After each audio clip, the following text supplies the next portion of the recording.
ta hei ko nun nuam hi na emo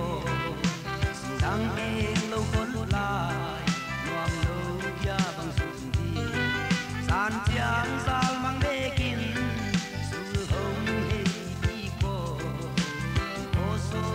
kwan tu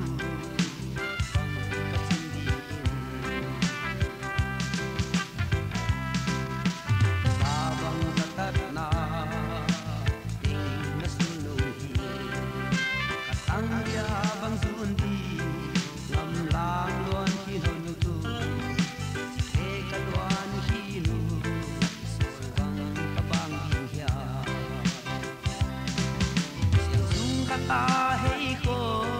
nun luam hi na emo sang eng lo kon lai nuam no ya bang sun di san chiang sang mang de kin sul hong hei ki ko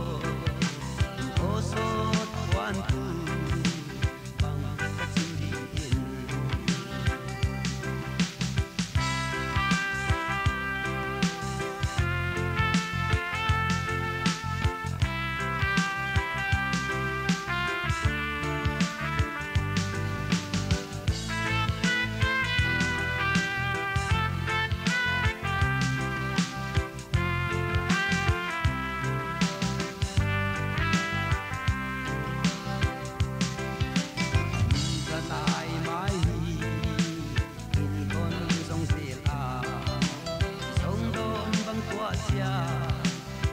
mai sung bang na se